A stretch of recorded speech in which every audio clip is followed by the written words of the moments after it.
Minasan, welcome back again with Mr. K di sini. Jumpa lagi di pembahasan One Piece nih. Masih ingat dengan konten perihal kemungkinan Buster Call akan gagal? Di sini Mr. K bakal ngebahas bukti kegagalan dari operasi di Egghead Island. So, tanpa basa-basi kejelas, monggo enjoy the kontennya G. Let's go. Pesan Dr. Vegapunk tersampaikan. Pertama adalah niat pemerintahan dunia terhadap Vegapunk. Kenapa ini masuk sebagai indikator kegagalan dalam Buster Call? Nah, kita harus tahu dulu ya, apa sih yang menjadi alasan Im Sama dan Gorose menginginkan kematian Dr. Vegapunk? Semisal kita udah tahu, maka Mr. K yakin kalian bakalan paham kok apa yang Mr. K maksud. Yaps, alasan Dr. Vegapunk ingin dihabisi lantaran ia sudah tahu terlalu banyak, Tahu terlalu banyak di sini jelas berkaitan sama rahasia dunia yang sejauh ini terus disembunyikan oleh pemerintahan dunia.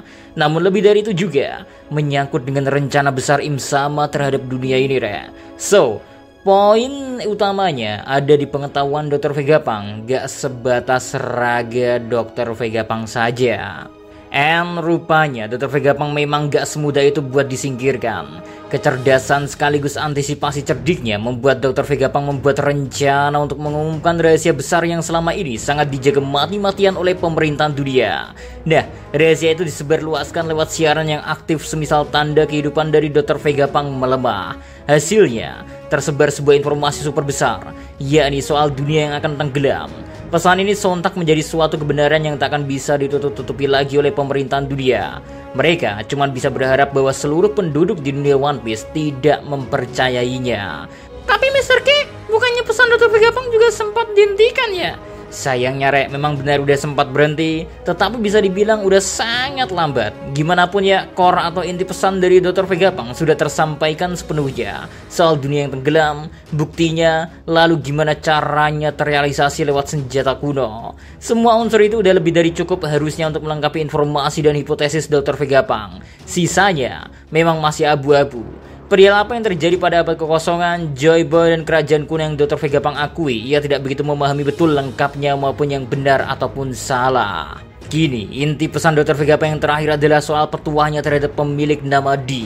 Dengan kata lain, setidaknya udah 80-90% pesan Dr. Vegapunk yang sangat ditakuti oleh pemerintahan dunia tersebar ke seluruh penjuru dunia, Bagi kita mungkin banyak yang mikir, pesannya Vegapunk mah kita banyak yang udah tahu.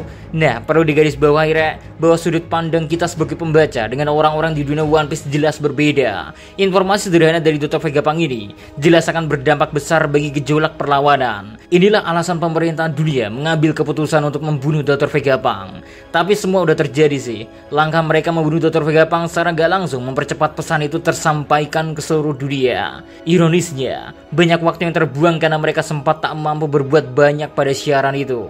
Sekalipun hanya menemukan sumber siaran aja, mereka harus dapat insight dari York, satelit Vegapunk itu sendiri. Wah, armada marin luluh lantah. Next, operasi di Egghead Island pada dasarnya memanglah bagian dari operasi Buster Call. Meski memang gak dibarengi dengan para admiral, seenggaknya peran mereka ditutup oleh Gorose. Sedangkan admiral cuman satu, yakni Kizaru. Siapa sangka operasi ini nyatanya gak mampu berbuat banyak, karena armada marin sendiri dibuat luluh lantah.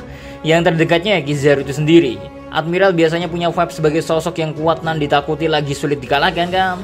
Kehadiran Admiral di operasi marin tentu dapat jadi support moral yang luar biasa, ditambah kekuatan yang ada. Sayang, Kizaru udah kena mental duluan karena dirinya dengan mudah dikalahkan oleh Luffy yang dalam form Gear 5-nya. Selanjutnya, armada marin lain yang berisi beberapa wakil admiral terkenal, nyatanya juga gak mampu berbuat banyak. Apalagi sejak kedatangan Giant Warrior Pirates. Para rasa ini dengan mudah ya menghabisi banyak kapal angkatan laut. Sedangkan pemimpin mereka jadi bantuan yang mumpuni untuk Luffy dalam menghadang Gorose. So, marin benar-benar dibuat luluh lantah, baik itu atasan mereka, Admiral Kizaru maupun seluruh kekuatannya. Terus masih sempat pula ya, beberapa wakil admiral diubah jadi anak kecil sama Body. Jadi makin gak ada harga dirinya kan, itu marin. Jatuhnya Pacifista ke Body. Terus bukti kegagalan lain yang gak kalah penting adalah jatuhnya kendali Pacifista ke Body. Pacifista memang tak sekuat Seraphim, namun tetap saja diambil alihnya Pacifista ini mengurangi resource kekuatan dari Marine dan pemerintahan dunia. Semua itu ada di chapter 1106. Saat secara mengejutkan ya, Bonnie mampu mengendalikan Pacifista, membuat para Pacifista mengarahkan serangan justru ke Marine. Dengan dihancur yang juga luar biasa ini ya, ini direncanakan dengan baik oleh Dr. Vegapunk, di mana ia menanamkan chip khusus agar Pacifista dapat menerima perintah Bonnie secara mutlak sebagai hierarki tertinggi. Apalagi konsep Pacifista bukan seperti Seraphim di mana ada konsep hierarki perintah.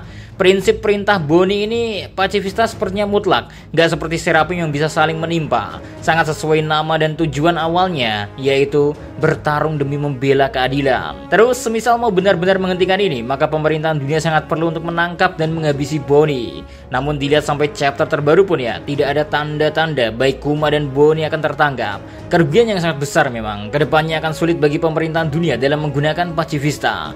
Malahan dapat menjadi senjata makan tuan andaikan di kondisi tertentu ya Pacifista mendapatkan perintah dari Bonnie lalu balik menyerang Marine ataupun pemerintahan dunia. Sampai kru berhasil melarikan diri.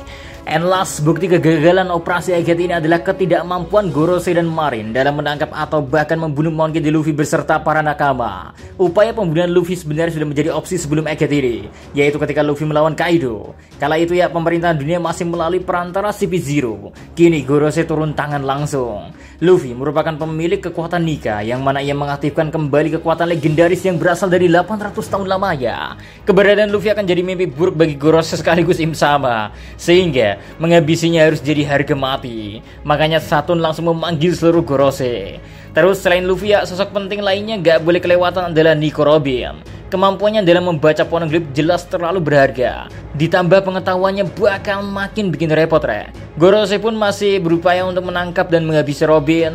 Beruntung nakama lainnya siap melindungi Robin apapun yang terjadi. Nah, bagaimanapun SHP Crew melalui Thousand Sunny dan kapal Dori Brogi sudah tiba di lautan, menandakan perjalanan baru mereka tinggal menghitung waktu. Memang cukup mengagetkan Gorosei mampu mengejar sejauh itu, tapi yang seperti kita tahu ya, ada pengorbanan Atlas yang mampu membeli waktu bagi Thousand Sunny. Sedangkan di sisi Luffy ada Emmet yang bangkit secara penuh dan bahkan mampu membuat gading salah satu dari Gorosei hancur. Kebangkitan dirinya membuat siaran Dr. Vegapunk terus menyala dan juga bersedia menghadang para Gorosei merasa kalau ini memang sudah waktunya. Nah, Emmet jelas gak bisa diremehkan. Terus kepergian SHP Crew dari Egghead mempertegas kegagalan operasi ini terutama SHP Crew juga bersama Lilith. Sekaligus asumsi Yok dan Gorosei lain meyakini bahwa satelit Vegapunk sepenuhnya telah lenyap. Kita lihat aja nanti lah ya. Itu dia bukti kegagalan dari operasi di Egghead Island ini. Kunci utama dari kegagalan ini ada beberapa hal, mulai dari kecerdikan antisipasi dari Dr. Vegapunk dan para satelitnya, kekuatan Luffy yang terlalu gila, datangnya Giant Warrior Pirates, dan kejutan dari Emmet.